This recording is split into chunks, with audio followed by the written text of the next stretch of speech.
If your company is remote or hybrid, then you know just how difficult it can be to grow your company's culture beyond a pre-scheduled Zoom happy hour or occasional lunch and learn.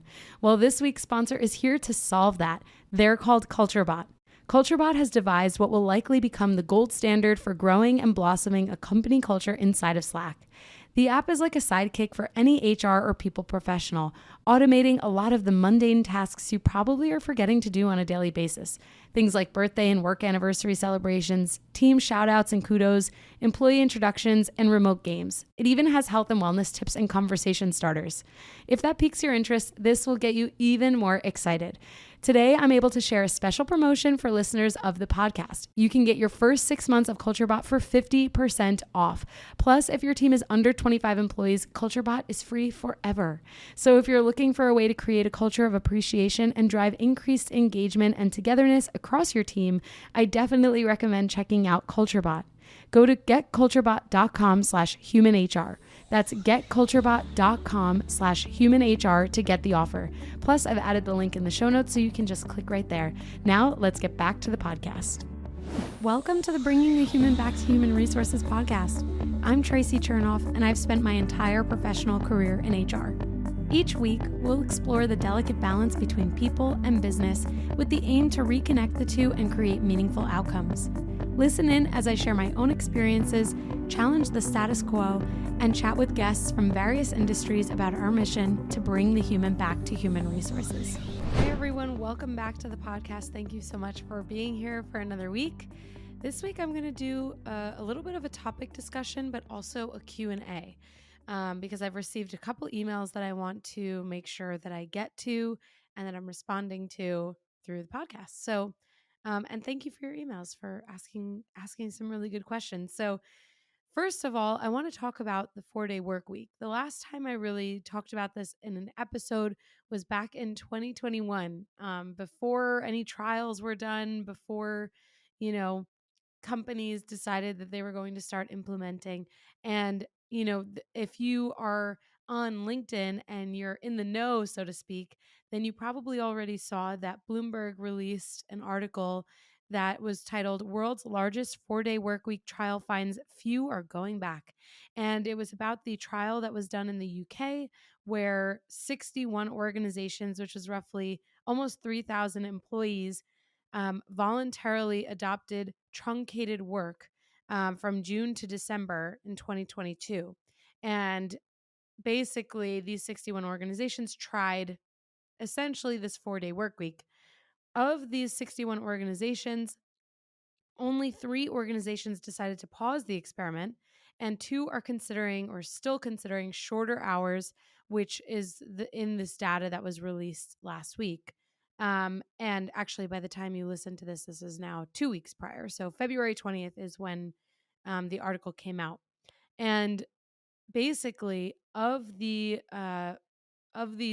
employees who went through the 4-day work week, there was a decrease in burnout, stress, sleep difficulties, and an increase in overall job satisfaction, which, if you're surprised by this, unfortunately, I don't think you've been paying attention. I am not surprised by this at all.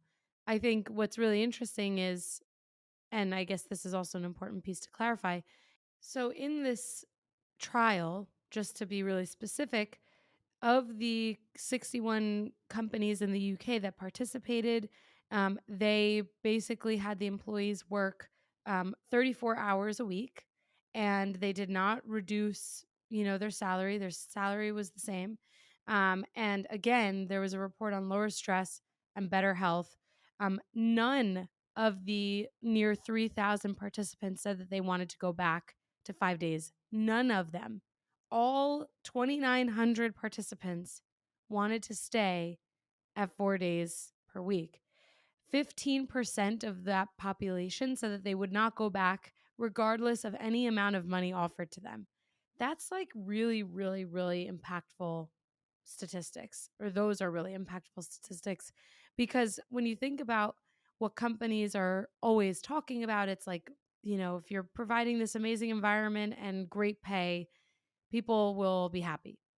But this study kind of turns that on its head, right? Because we're seeing that 61 organizations, almost 3,000 employees participated in this for 6 months. And there were 6 fewer hours minimum in their week, so 34 hours a week, and they stayed at the same salary. They reported the same, if not better, productivity. I mean, that's pretty incredible, right? Because people are saying, or 15% of people are saying that no amount of money is going to convince them to go back for a fifth day. So, sure, the other 85% of people might say, "Oh, well, if you offer me enough, I'll go back to that 5 days." The reality is that people are not going to be able to get any amount of money, right? So companies are not going to be able to offer enough to make that fifth day enticing for those individuals.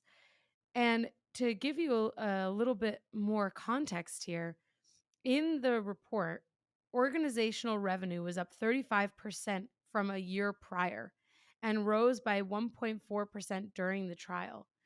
And of course, Bloomberg says that, or the article goes on to say that although multi company measures of productivity are difficult, the organizations rated the impact of 4 day schedules as positive, averaging 7.5 on a 10-point scale. Employee absenteeism dropped from 2 days a month to zero point 0.7, while turnover fell by more than half. Although the small sample and broad labor market dynamics make it difficult to isolate the trial effect, companies rated the overall experience an 8.3 out of 10. That's incredible. I mean, we're always looking for the secret sauce to reducing turnover. And you've heard me say it a million times over that flexibility is the name of the game. But this trial goes to prove that. I'm not sure how this would work in the United States, but I would like to think that we could do something similar. I mean, I've seen some companies go to the 32-hour work weeks with the same salary. I think I wouldn't be surprised if the US kind of approached this, well, if you go to 4 days, then your salary changes. Wouldn't be surprised. But that's not the right response because you can do the same amount of work in 40 hours as you do in 32 or 34. And I say that because so many things waste our time. Think about how many hours you sit and waste in meetings where you could have just had heads down time to work on that thing and then come together, maybe less frequently or in a way that's more productive. Most people that I speak to who are frustrated with their work or who are dissatisfied in their jobs say that they don't have enough time to actually get their job done and they're just doing things that don't feel impactful or efficient. And I just imagine that a 4 day work week would have a huge impact on that. And I feel like normally I see tech companies, technology companies really kind of leading the charge for being an early adopter to new ideas, new concepts, new ways of working. But it would be really nice to see a non industry specific approach to this in the United States. I mean, I've been talking about this since 2021 because I really believe in it. If I could have my way tomorrow, I would say that all companies should approach a truly flexible work week.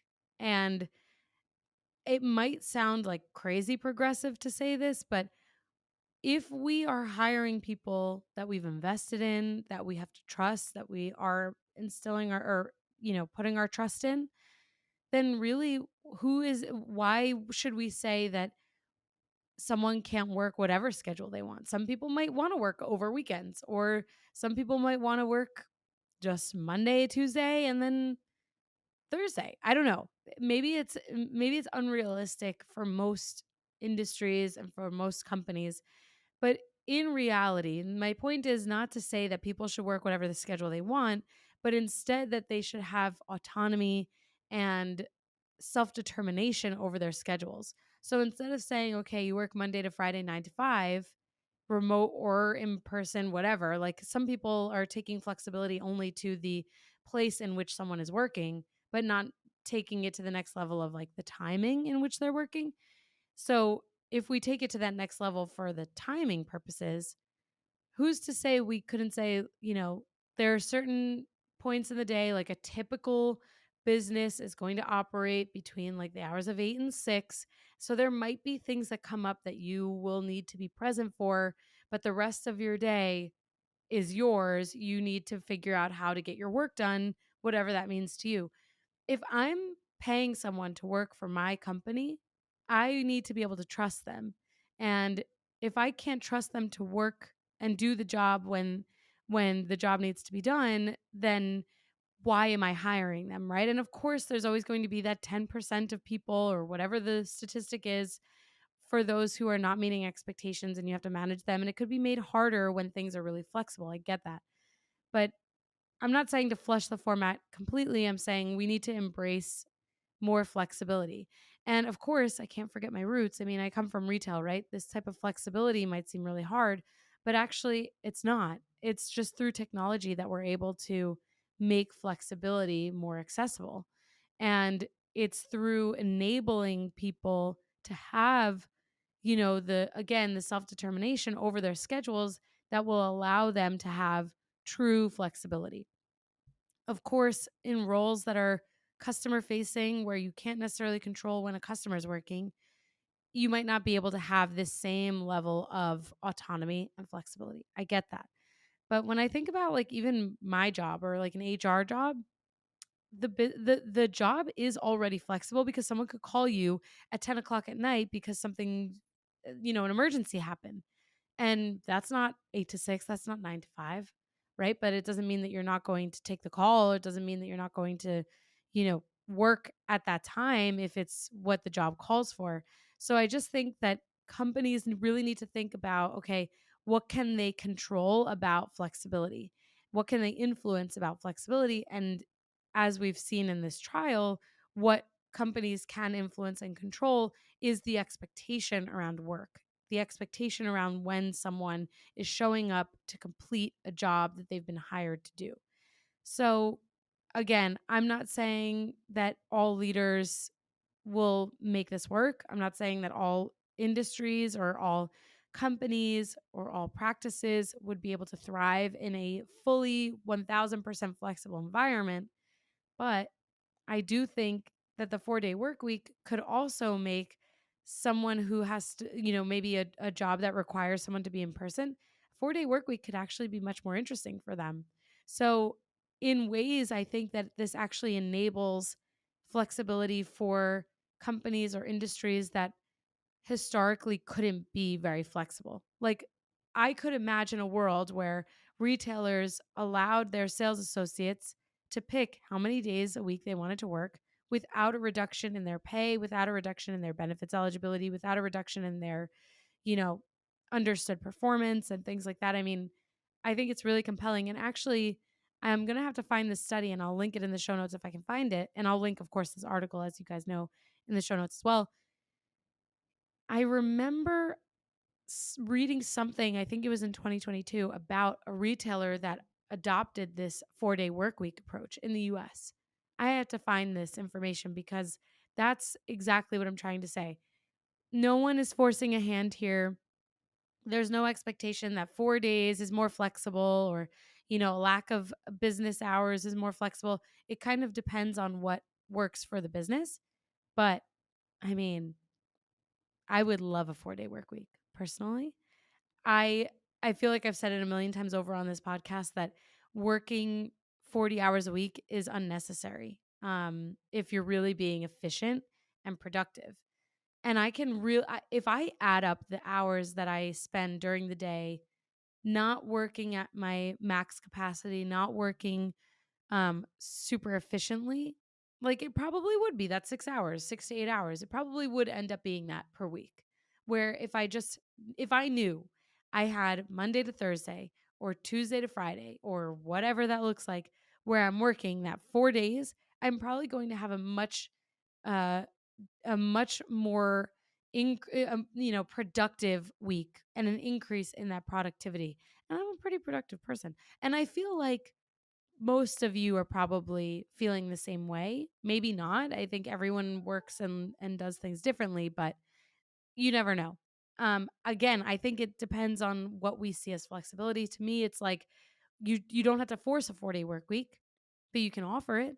And it would be interesting to see if people accept it, if people don't. Um, and then on top of that, I'm sure that a question would come up like, well, how do you have full coverage in in the company, especially if you have clients, customers, etc. Um, I mean, you could literally just rotate. One group could be Monday to Thursday, another group could be Tuesday to Friday, and you switch every 6 months. Like, who cares? That's the logistical problem, right? And it's not even a problem. It's just a matter of figuring it out. I think what really matters is whether or not companies are going to be not progressive enough, but forward thinking enough to see the benefits of this. Like the turnover benefits alone, that's huge. That's a huge selling point and should be a huge selling point for companies. And I would love to be part of a US trial. If anyone out there is listening and has a 4-day work week for their employees, for yourself, please write to me, email me at contact@hrtracy.com. I really want to know. I want to hear the ins and outs, and we can keep it confidential so you don't, share any trade secrets, so to speak. All right, let's get into the Q&A. So again, I received a few questions from listeners through email, and I'm going to read this first one. I'm just going to make sure that I don't share anything personal. So, um, this person actually wants this to be a future episode, which I definitely can put on the list, and it's about the subject of attitudes toward people with disabilities in the workplace and the stigma there. And we've actually had a ton of conversations about this now. Episode 114 was with Alexandra Gilbert, and we talk about ADHD, dyslexia, and learning disabilities in the workplace. So if you haven't listened to that, make sure you go check it out. And then also, episode 118 is about navigating like the interactive process and how we provide an equitable process for those who need accommodation. So, this person writes, I work for a small nonprofit with no HR department. I had a very upsetting conversation with my employer where some extremely oppressive and stigmatized views toward people with disabilities were shared by my leader. It ended up in an argument, and since then I've been pretending that everything is fine because I really just don't know what to do. And honestly, or really, I'm not okay. I'm a person with a disability, and my boss is aware of this. I'm wondering whether it's safe for me to continue working at this organization, knowing what this person's attitudes might be. Should I try to address this problem or ask for clarification around what was said? I want to be able to express how I felt after that conversation and also my concerns about what was said and how it was stigmatizing, but I'm also very afraid to do so. I've weighed the pros and cons. This job is really good for my career goals, and I'm deeply invested in the work I do and the people I serve, but I'm deeply concerned with the culture and leadership of the organization. It does not feel progressive in a way that it should be, given the vulnerable population that we serve. First of all, I'm really sorry. Secondly, I'm glad to hear that this job is a job that you want to be in, because I think although it makes it probably feel a little bit more complicated, it also could potentially help you to feel a little bit like more secure in the next steps. And I want you to take with a grain of salt that I'm giving you advice based on how I believe I would respond, and I can be pretty direct, and I think I've said it before that I am not super afraid of conflict. So, just take that with a grain of salt that if you approach things differently and maybe you're not as direct or maybe you are conflict averse, that you're probably going to need to like coach yourself to have these conversations. Here's my advice.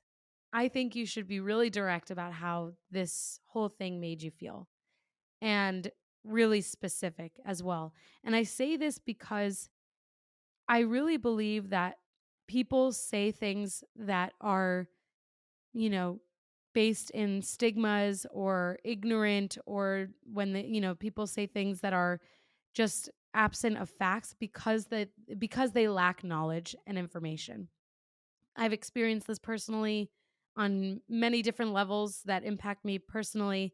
Um, and at the end of the day, I think one of the best things that we can do is help to educate someone. Not that that is your responsibility, because it's not, but if you really are invested in this job and the population you serve, I think not only will it benefit your leader, but it's going to make you feel more confident and secure in who you are, and you can you can say that you've done everything to make this environment one that's more inclusive and safer for not only you but others who might be feeling the same way as you, because certainly those with and without disabilities can feel the same effect of, conversations that are inappropriate or ignorant or stigmatized.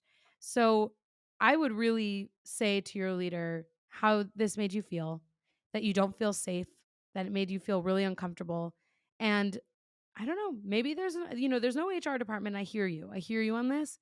But I also think, especially if you've had a good relationship up until this point with your leader, I think you could suggest not sensitivity training, but maybe it's that. Maybe it's like diversity training for everyone in the organization, because it almost sounds like the population you serve could be connected in some way to what you experience, or at least maybe is a vulnerable population that requires more um, empathy. And I think you can speak on their behalf as well. And I really encourage you to use your voice, because honestly, whether this is a job that you really love or not, you have a voice. You've been given a voice for a reason. And I really think that you should feel comfortable being yourself and speaking up for yourself. And so I really hope that you do. And if you don't, I don't think you should feel bad. But I think that people overall benefit and get so much out of using their voice and being who they are and just sticking up for themselves. And I'm really sorry that this happened to you. um it's totally not okay. And if you call it out, then you inherently are saying that it's not okay. And it doesn't matter if it's weeks later.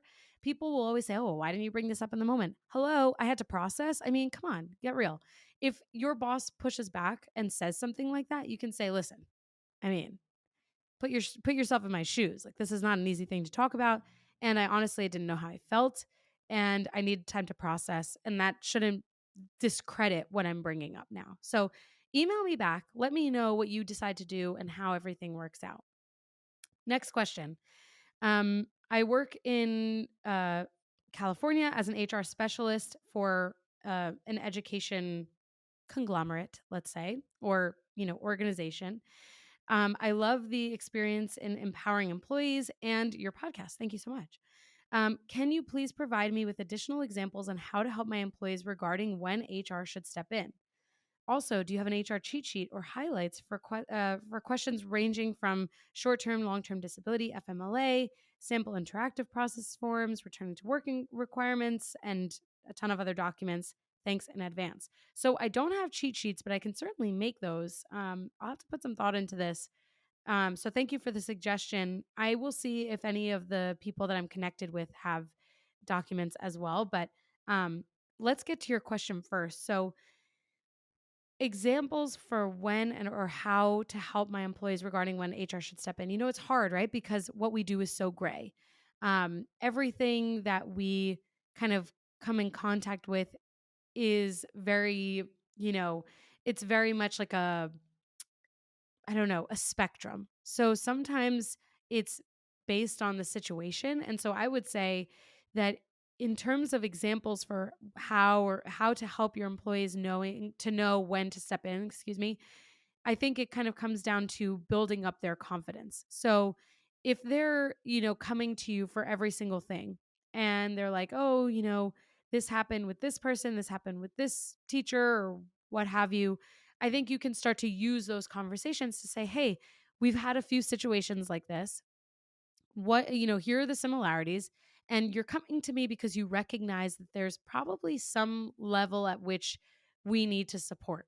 That's your initial signal. And then instead of giving them the answers right away, it's kind of like a coaching conversation where you're getting them to answer their own questions.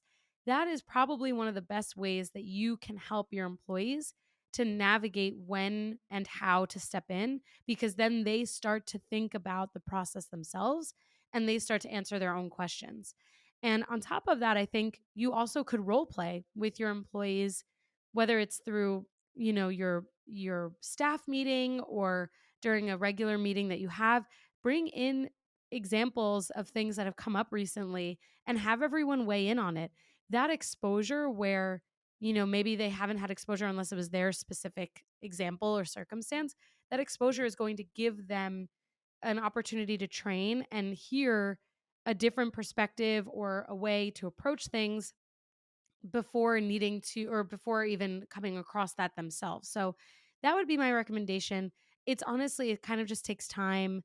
It's something I'm sure you know as an HR specialist that it's over time that we develop the confidence and that we develop the process around dealing with things that require our involvement. So I would really encourage you to create as many training and learning opportunities as possible, and ask questions. Like, ask them if there's something that they feel a lack of confidence in or insecure about. And that will help you in figuring out where you can help them and better support them as well. Let me know if that helped you. Feel free to email me back and let me know how things are going. For anyone who might have questions that, if you have not heard the answer to your question or you haven't asked a question before, email me at contact@hrtracy.com. Everything is linked in my show notes as well, so you can just click there. I love getting questions, and it really helps me to understand where the conversations can go and where the content that I'm providing you is most valuable in terms of what we're discussing. So thank you so much for reaching out. I really do appreciate it. And again, thank you for being here for another week. Next week is also an episode just with me, so no guest next week either. But I really look forward to continuing the conversation, continuing to answer your questions, and I hope you have an amazing rest of your week. Also, before I forget, the mini series is officially launched, the Open to Work mini series. So those episodes are coming out on Thursdays. So make sure you check them out. And if you have anyone in mind that could be, that could come on the mini series, send them my way. There is a link in the show notes as well to have the form submitted for the mini series. And be sure to share those mini series with people who are hiring or might really be interested in the person who's open to work. So with that, thank you so much. I'll see you next week for a regularly scheduled typical podcast episode on Tuesdays. And I'll see you on Thursday for a mini series episode. Have a great one. Hey, just before you go, don't forget to subscribe to the show so that you are the first to hear when an episode drops each week. And maybe leave a 5-star review and a comment about how much you loved this episode. Plus, if you have someone in mind who would really enjoy this episode, make sure you share it with them. Thank you so much for tuning in, and I will see you next week.